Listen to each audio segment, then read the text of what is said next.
భద్రకాళి మీద ఒకటి తిన్నావు, మా మల్లన మీద ఒకటి తిన్నావు, మా యాదకి నర్సల మీద ఒకటి తిన్నావు. ఈ రోజు మా హిందువులంటే మీకు నష్టలేదా? మా హిందూ దేవులంటే మీకు నష్టలేదా? మా హిందువుల ఓట్లు తీసుకొని ఈరోజు కాంగ్రెస్ పార్టీ అధికారంలోకి వచ్చినాక మమ్మల్ని కావాలని హిందూ మనోభావాలను ఈరోజు కాంగ్రెస్ పార్టీ దెబ్బతీస్తా ఉన్నది. ఏం డ్రామానా, ఏం స్టార్ట్ చేసిర్రా? ఇదే స్ట్రాటజీ అంటే? మీరు హిందూ ప్రొటెక్షకులా? భద్రాచలానికి రామునికి మీరు తెచ్చింది ఏందే? జోగులాంబకి మీరు తెచ్చింది ఏందే?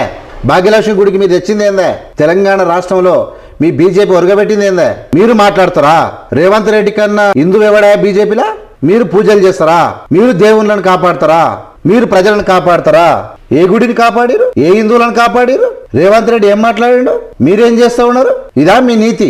ఇదా ఈ దేశంలో జరగాల్సింది? ఏం చేద్దాం అనుకుంటున్నారు మీరు అంటున్నా? ఎస్సీ ఎస్టీ బీసీల దళిత వర్గాల ప్రజలకు ఉన్నటువంటి దేవుళ్ళను వాళ్ళ నమ్మకాల గురించి 100% ముఖ్యమంత్రి మాట్లాడాడు. ఎవడరా మీరు? పోయిన వాళ్ళు మీరంతా మాట్లాడే తొలియాలా? తెలుసా మాందాత ఏడుంటాడో? తెలుసా బాలం ఏడుంటుందో? తెలుసా ఈదమ్మ ఏడుంటుందో?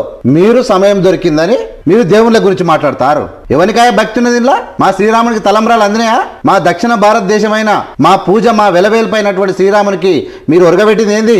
నీవు మీ నోడి. మా యాదగిరి నరసింహస్వామికి మీరు ఇచ్చింది ఏంది? మా తిరుపతి వెంకన్నకి మీరు ఇచ్చింది ఏంది? మా మైసిగాండి మైసమ్మకి మీరు ఇచ్చింది ఏంది? ఏమిచ్చిర్రు మీరు? మా పెద్దమ్మ గుడికి మీరు ఇచ్చింది ఏంది? అవకాశం దొరికితే ఉరికొస్తారు ఇంకా.